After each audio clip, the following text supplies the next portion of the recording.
So, the pain that we experience from our partners tends to be the same pain that we experienced from our parents. And when you start to look past the relationship, when you start to take responsibility for what you decided to accept, when you stop blaming and demonizing your ex, and that's one thing I got to touch on.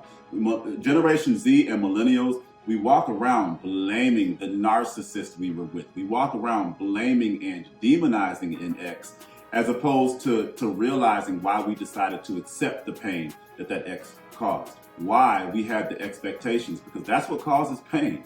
Expectations. We had certain expectations that weren't met. And when you stop demonizing your ex, and when you stop blaming your ex, and you start looking at you and what you decided to inherit and what you decided to allow, and when you started to look at what you accept and what your love language is, it walks you right into your shadow work. You start to walk into your childhood trauma because it becomes bigger than that relationship. The pain that person caused you becomes bigger than that person, and you start to walk yourself down your entire life, and you start to realize why you feel love the way that you feel it. You start to realize why you accept the pain that you accept. And I was talking to my friend Pauline, and she was talking about how she continues to attract men, or how she continued to attract men who neglect and abandon her.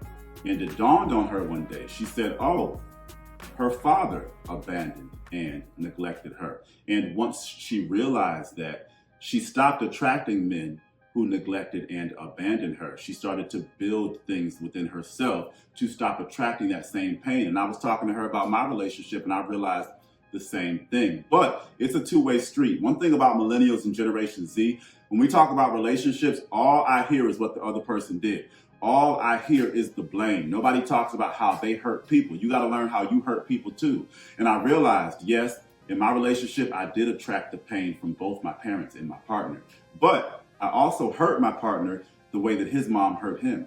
I hurt my partner the way that his dad hurt him. And when I looked past myself and I looked past my partner, I walked into my shadow work, and I was actually able to forgive my parents and understand my parents, because I attracted a partner who neglected and abandoned me. And when he left, and I couldn't entertain him anymore, I couldn't entertain the relationship anymore, and I'm left to sit with these feelings. I was like, okay, well, what made me love this person so much? What made me accept so much from this person? What made me expect so much from this person? And I was like, oh, wait a minute. I started to notice the parallels. I said, okay, you abandoned me. My dad had to leave the house. And then I got mad at my dad. Then I said, wait a minute. My dad had to leave because my mom was abusive, but men don't have room to breathe. Men can't let out their emotions. So my dad being with an overbearing, overpowering woman, nobody's gonna care. Nobody's gonna listen. And he can't stay there because, my mama crazy. He couldn't stay in that relationship, but we all could have been unalived. So he had to make a responsible decision to leave. So did he really abandon me? And when I got down to the root of it, I had to apologize to my dad, and I had to realize that he had to make a decision for the betterment of the household. But that all started with the pain that I experienced in my relationship. And had I been stuck on my ex, blaming him, had I been, stuck on him and the pain he caused, and had I made him some demonic narcissist in my head, I would have never gotten a hold of the things in me that allowed me to attract what I attracted in him. And it wasn't all bad. He loved me the way that my father loved me too. My dad is incredibly affectionate. My mom is very protective. I don't have any sexual trauma because of my parents. My partner was incredibly protective of me, and he was incredibly affectionate, but he was also overprotective, paranoid, and obsessive like my mother.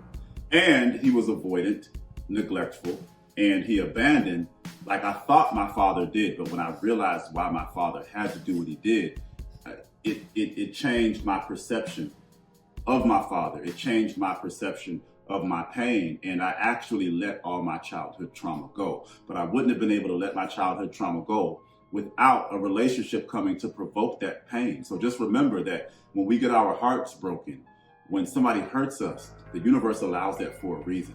And the universe typically allows that to show us what we accept, to show us what we expect, to show us our expectations, So we stop expecting that in the future. So the next time you're blaming your ex for hurting you, the next time that you're blaming the narcissist for doing what they did to you, the next time you're thinking about what somebody did to you, switch that perspective and think about what you allowed to happen to you. It's not about blame. We all have to take responsibility.